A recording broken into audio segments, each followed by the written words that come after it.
नमस्कार दोस्तों, मैं आपका स्वागत करता हूं मेरे बिजनेस चैनल पे अपना बिजनेस। दोस्तों, आज मैं जिस शख्सियत के बारे में आपको इंट्रोड्यूस कराने जा रहा हूं वो किसी पहचान की मोहताज नहीं, नीरज चोपड़ा। पूरा देश इस नाम को बहुत ही उत्साह से ले रहा है। आज जानते हैं नीरज चोपड़ा इतने मशहूर दिनों रात से नहीं हुए कि कल ही नीरज चोपड़ा आए और आज मशहूर हो गए। इनकी कड़ी लगन, कड़ी मेहनत से देश को आज वो पदक मिला है जो कि आज सबकी जुबान पे नीरज चोपड़ा का नाम है। मैं आपको एक डेटा के अनुसार आपको समझाने की कोशिश करूंगा कि नीरज चोपड़ा की क्या मेहनत है। इतिहास में टोटल गोल्ड मेडल भारत ने 9 गोल्ड मेडल जीते, जिसमें से 8 हॉकी के हैं और एक शूटिंग में लाया गया है। 9 के पहले नीरज चोपड़ा के एक गोल्ड मेडल से पहले भारत ने केवल 9 गोल्ड मेडल जीते थे। 9 में से 8 गोल्ड मेडल हॉकी के हैं और एक गोल्ड मेडल शूटिंग में लाया गया, जो कि अभिनव बिंद्रा के द्वारा लाया गया। ये एथलेटिक्स का पहला गोल्ड मेडल था। ये एथलेटिक्स का पहला गोल्ड मेडल, आप समझ सकते हो। हॉकी जैसे आप जानते हैं कि ये हमारे देश का एक नेशनल गेम है। हॉकी नेशनल गेम होने के साथ साथ एक टीम गेम है। टीम गेम में इंडिया ने बहुत शानदार प्रदर्शन किया। हर कोई क्रिकेट तो जानता है, आज हॉकी भी उसी तरीके से बहुत कम लोग भूल से चुके हैं, क्योंकि हॉकी का जो प्रदर्शन है, जो भारत ने 8 ओलंपिक्स में लगातार गोल्ड मेडल जीते। भारत के आगे पहले कोई टीम नहीं थी। आज के दिन ऐसा है, हॉकी उस संघर्ष जो कर रही है वो पहले दूसरे देश की टीमें संघर्ष करती थी। इसके विषय में आप आगे बताएंगे। आज नीरज चोपड़ा के बारे में डिस्कस करते हैं। जैसे कि आपको पता है कि भारत ने सिंगल्स में 2008 बीजिंग ओलंपिक्स में अभिनव बिंद्रा के द्वारा पहला गोल्ड मेडल लाया गया था। मगर भारत के इतिहास में एथलेटिक्स में कभी भी आज तक गोल्ड मेडल नहीं लाया गया। 2021 वह एक समय है जो कि हर जवान, टोक्यो ओलंपिक 2021 जो कि हर जवान पे है आज, कि नीरज चोपड़ा ने पहला गोल्ड मेडल जिताया। यह क्या एक दिन की जर्नी थी? क्या मेहनत थी उनकी? आपको आगे बताते हैं। आगे बढ़ने से पहले मैं आप लोगों से रिक्वेस्ट करूंगा, यदि आपने हमारा पिछला वीडियो नहीं देखा, करियर के ऊपर बहुत ही अच्छा और करियर में एक मार्गदर्शन देने वाला वीडियो है। ऊपर एक लिंक इसका पॉपअप हो रहा होगा, नीचे डिस्क्रिप्शन पे भी डाल। आगे बढ़ते हैं नीरज चोपड़ा के बारे में, आपको उनकी बायोग्राफी बताते हैं। नीरज चोपड़ा भारत के पानीपत हरियाणा में 24 दिसंबर 1957 में जन्मे। पानीपत हरियाणा के छोटे से गांव में उनका जन्म हुआ और चंडीगढ़ से उनकी सारी पढ़ाई हुई। बचपन से ही उन्हें खाने पीने का बहुत शौक था। खाने पीने की वजह से उनका वजन बहुत बढ़ गया। दो परिवारों के बीच में इकलौते लड़के वही थे। इकलौते होने के कारण उनको लाड़ प्यार भी हर जगह से मिला। उनके परिवार से बहुत प्यार मिला और वो बहुत ही शौकीन थे खाने पीने। खाना उनको बहुत ही अच्छा लगता था। जैसे कि हर भारतीय का एक सपना होता है कि सबसे पहले बच्चा खेल में जाता है। बच्चे को आज यदि हम किसी को बोल दें कि किसी से पढ़ाई करने को बोलो, तो बच्चे को सबसे पहले स्पोर्ट्स अच्छा लगता है। और हर भारतीय को, जैसे कि आपको पता होगा, हर गली नुक्कड़, स्कूल, कॉलेजेस, सबसे पहला जो कोई खेल खेला जाता है वो खेला जाता है क्रिकेट। 12 महीने में कई टूर्नामेंट हो जाते हैं, कई सीरीज हो जाती हैं, जिसकी वजह से लोगों की जुबान पे भी रहता है और काफी एंटरटेनमेंट भरा हुआ खेल। हम किसी खेल के खिलाफ नहीं है, बट मैं ये बताना चाहूंगा हर खेल बराबर होता है। नीरज चोपड़ा ने अपने गली मोहल्ले में क्रिकेट खेलते थे। एक बार वो किसी मैदान में क्रिकेट खेलने गए। वहां पर उन्होंने कुछ लोगों को जेवलिंग थ्रो करते हुए देखा। वह उनके पास जाकर खड़े हो गए। उनको भी लगा कि ये तो मैं भी फेंक सकता हूँ। जैसे कि आपने भी किया होगा कई बार, कुछ खेल यदि होता है तो हम भी बोलते हैं लाओ हम भी ट्राई करते हैं। बाहर एक बाइक आती है तो हम भी उसको हाथ मारना चाहते हैं, और क्या पता था उनकी किस्मत उसी हाथ मारने की वजह से चेंज हो जाएगी। उन्होंने जेवलिंग थ्रो लिया और पहली बार में ही इतना आगे फेंका जो कि वहां बैठे हुए लोग कई महीनों से प्रैक्टिस करके नहीं फेंक पा रहे थे। उन्होंने उनको सजेशन भी दिया कि आप क्यों नहीं जेवलिंग थ्रो करते। जेवलिंग थ्रो वो भी नहीं जानते थे कि जेवलिंग थ्रो का करियर क्या है। जैसे जैसे उन्होंने उसके बारे में पता किया कि जेवलिंग थ्रो एक ओलंपिक गेम का ओलंपिक खेल है, तो उन्होंने इसी को करने का निर्णय लिया। जैसे जैसे वो अपने खेल के प्रति सीरियस होते जा रहे थे और खेल के प्रति ध्यान दे रहे थे, वैसे वैसे उनकी उम्र भी बढ़ रही थी, मगर उनकी सीरियसनेस इस खेल के प्रति बहुत ही जुझारू और सराहनीय थी। 2016 पहला वक्त आया जहां पर उनको पहला मौका मिला, और भी कई मौके मिले, मगर नेशनल प्लेटफॉर्म पे कभी भी मौका नहीं मिला। नेशनल प्लेटफॉर्म पे 2016 में एशियन जूनियर चैंपियनशिप में उन्होंने सिल्वर मेडल जीता। यह उनका पहला नेशनल पदक था, जब और ये पहली जर्नी थी जब उनको लगा कि अब मैं कुछ करके दिखा सकता हूं। दूसरा वर्ष 2016 ही था, world junior championship. World junior championship में उन्होंने गोल्ड मेडल जीता।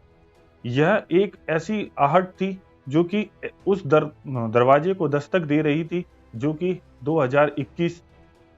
अब आता है 2016 साउथ एशियन गेम, या साउथ एशियन गेम भुवनेश्वर में हुए, जहां पर उन्होंने फिर से ही गोल्ड मेडल जीता। फिर 2016 में जब लगातार इतना अच्छा प्रदर्शन देखते हुए भारतवासियों और स्पोर्ट्स एसोसिएशन की उनकी नज़र में आई, स्पोर्ट्स एसोसिएशन ने इंडियन आर्मी को अप्रोच किया। इंडियन आर्मी ने उनकी इस कड़ी मेहनत को देखते हुए कमीशन के बेसिस पे इंडियन आर्मी ज्वाइन करने की ऑफर दिया। उन्होंने इस कमीशन को स्वीकार किया, और स्वीकार करते ही फिर उनका फाइनेंशियल बर्डन जो था बहुत ही ज्यादा कम हो गया। हर किसी को पता है कि जब भी वो स्पोर्ट्स करता है, हर पेरेंट्स यही चाहते हैं कि उनका है ना बच्चा स्पोर्ट्स ना खेले। स्पोर्ट्स एक अनसिक्योर गेम माना जाता है, क्योंकि यदि बच्चा स्पोर्ट्स में कुछ अच्छा करियर नहीं बना पाया तो उसका क्या। मगर मैं आप सभी पेरेंट्स यदि ये इस वीडियो को देख रहे हैं तो मैं आपको बता दूं, भारत की कई नौकरियां स्पोर्ट्स कोटे की वजह से हैं, और वो भी बहुत ही अच्छे डिपार्टमेंट के। आगे चल के वीडियो के अंत में बने रहिएगा तो मैं जरूर आपको बताऊंगा। वर्ष था 2017 एशियन चैंपियनशिप भुवनेश्वर में, वो गोल्ड उन्होंने फिर से गोल्ड मेडल जीता। फिर कॉमनवेल्थ गेम 2018 में आए, उन्होंने फिर से गोल्ड मेडल जीता। और एशियन गेम 2018 जकार्ता में जो हुए, उन्होंने उसमें भी गोल्ड मेडल जीता। 2016, 2017, 2018 में लगातार प्रदर्शन करते हुए वो जानते थे कि 2020 में जो टोक्यो ओलंपिक होने वाले हैं उसमें वो फिर से गोल्ड मेडल भारतीयों के दिलाएंगे। मगर वर्ष 2019 के अंत में आते आते पूरे विश्व में एक महामारी की क्रांति फैल गई, जिसको कोविड-19 के नाम से आज यह शब्द जैसे ही कोई मुंह पे आता है तो लोगों की रूह कांप जाती है। लोगों ने बहुत ही बुरा समय देखा, बहुत ही बुरा समय। खाली भारतीयों ने नहीं, पूरे वर्ल्ड ने इस महामारी की लड़ाई लड़ी। 2019 में जब देश महामारी से लड़ रहा था, पूरा वर्ल्ड इस महामारी से लड़ रहा था, तब नीरज चोपड़ा अपने करियर को लेके बहुत सीरियस थे। वो अपने गेम के प्रति बहुत ज्यादा जुझारू थे। इस जुझारूपन को देखते हुए उन्होंने अपना खेल नहीं रोका।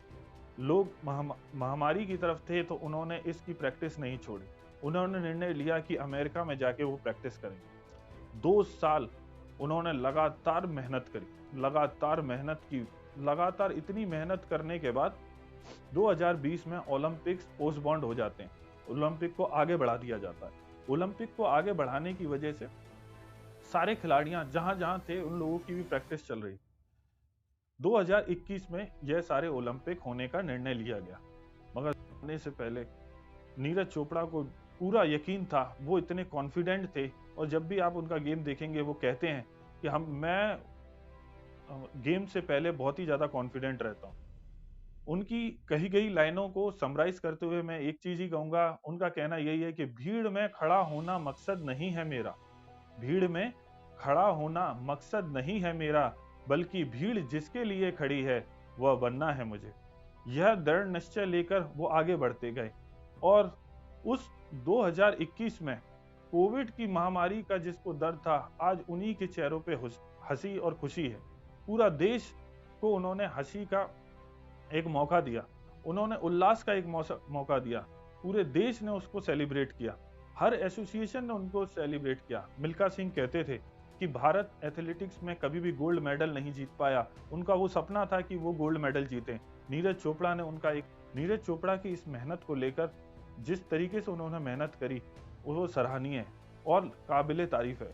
मैं आपको एक चीज और बता दूं, दिन बदलते टाइम नहीं लगता और चमकते हुए सितारों के कभी भी पैर नहीं लगते। नीरज चोपड़ा वही सितारे हैं जो कि आज चमकता हुआ हीरा है। नीरज चोपड़ा ने भारत को गोल्ड ही नहीं, भारत को इतिहास में पहला एथलेटिक गोल्ड मेडल जिताया। इसको देखते हुए बहुत सारी गवर्नमेंट, बहुत सारी एसोसिएशन ने उन्हें काफी ज्यादा प्रोत्साहन किया।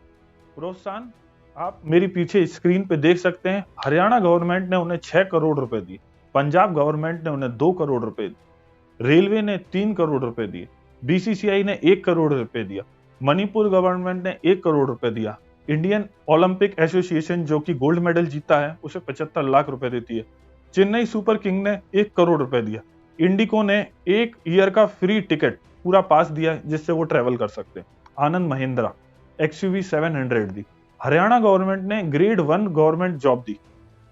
क्या ये सारे मनी कोई मैटर नहीं करती? ये मैं कह तो रहा हूं कि पैसा अपने आप आता है। यदि सक्सेस इंसान के आगे चलती है तो पैसा अपने आप आता है। आपका फोकस पैसों पे नहीं होना चाहिए, आपका फोकस केवल और केवल अपनी सक्सेस, अपने करियर के ऊपर होना चाहिए। आप चाहे स्पोर्ट्स में हो, चाहे किसी में भी हो, यदि कोई भी मौका मिलता है, देखो कोई भी करियर इतनी जल्दी किसी को आइडेंटिफाई करे, कोई किसी को नहीं पता कौन अगला नीरज चोपड़ा। पूरे कहीं ना कहीं देश में एक कोने में फिर से एक नीरज चोपड़ा आज की डेट में बन रहा होगा, बट वो कल नीरज चोपड़ा बन पाएगा यह उसके दृढ़ निश्चय है। कोविड-19 की महामारी में जहां लोग जान की पड़ी थी, वहां उनको प्रैक्टिस और देश के हित में और देश की पूरे विश्वास को कायम करते हुए वो मेहनत में जुटे रहे। देखिए, इसी मेहनत की देखते हुए मैं आप लोगों से यही कहूंगा कि बच्चों और पेरेंट्स यदि इस वीडियो को देख रहे हैं तो मैं कहूंगा उनको करेज करिए। बच्चा कुछ भी करना चाहता है, उनको प्लेटफॉर्म, उनको मोटिवेट करिए, कुछ भी करिए, क्योंकि बच्चा जब तक ट्राई नहीं करेगा तब तक, जैसे आपने 3 इडियट की मूवी देखी, उसमें सही कहा गया कि बच्चा पेट से पैदा नहीं होता कि engineer, doctor, engineer, singer, dancer, cricketer, कौन क्या बनेगा, बट ये चीजें एक्सपेरिमेंट का विषय होती हैं। जब तक बच्चे को खुद नहीं पता होगा, आज इंडियन स्कूल सिस्टम देखिए, इंडियन स्कूल सिस्टम में किसी ने सोचा था कि जेवलिन थ्रो कहां खेला जाता है, कौन सा टूर्नामेंट होता है?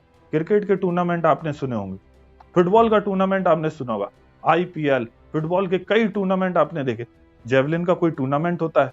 मैं गवर्नमेंट से भी गुजारिश करूंगा कि भारत में ओलंपिक जैसे गेमों के प्रति भारत का और रुझान बढ़ना चाहिए। जिस तरीके से क्रिकेट को स्पॉन्सर करती हैं बहुत सारी टीमें, बहुत सारे एसोसिएशन, तो मैं कहूंगा कि आप ओलंपिक्स को भी, ओलंपिक के जो गेम्स हैं उनको भी एसोसिएट करिए। आपको बताना चाहूंगा, ओलंपिक्स में 35 से ज्यादा गेम है, 400 से ज्यादा इवेंट है। भारत का ये 9 गोल्ड मेडल और आप मिला के 10 गोल्ड मेडल हो गए नीरज चोपड़ा को, क्या ये सफिशिएंट है? मेरे को तो नहीं लगता सफिशिएंट है। देखो, कोई किस्मत की खाता है, कोई मेहनत की खाता है, ठीक है ना? आप किस्मत के भरोसे मत बैठिए, मेहनत करिए, कुछ भी ट्राई करिए। आपको लगता है आप स्पोर्ट्स खेल सकते हैं, खेलिए, ट्राई, जहां मौका मिलता है वहां खेलिए, मगर आपको अपना ट्राई करते रहना होगा। क्या पता आप जेवलिन की जगह शॉटपुट अच्छा फेंकते हो, वर्ल्ड रिकॉर्ड बना सकते हो, बहुत सारी चीजें हैं, बट कड़ी मेहनत और कंसिस्टेंसी की बात होगी। सक्सेस नीरज चोपड़ा की भुलाइएगा नहीं, ऐसे नीरज चोपड़ा हमें और चाहिए। और आपको इस वीडियो के अंत तक आप अभी तक बने रहे तो मैं आपको एक चीज बताऊंगा कि हर आदमी अपनी जिंदगी में हीरो है, हर आदमी अपनी जिंदगी में हीरो है, बस कुछ लोगों की फिल्में रिलीज होना बाकी है। दोस्तों, आपकी फिल्म और आपकी जिंदगी दोनों ही बहुत अच्छी रिलीज होंगी यदि आप मेहनत करने से पीछे नहीं हटते। यदि आप इस वीडियो के अंत तक बने रहे तो मैं आपका बहुत ही शुक्रगुजार हूं। नीचे कमेंट करके जरूर बताइएगा ये वीडियो आपको कैसा लगा। Please share, subscribe and like my channel. इससे हमें एक मोटिवेशन मिलता है आपको लिए नई वीडियो लाने का। नमस्कार, जय हिंद।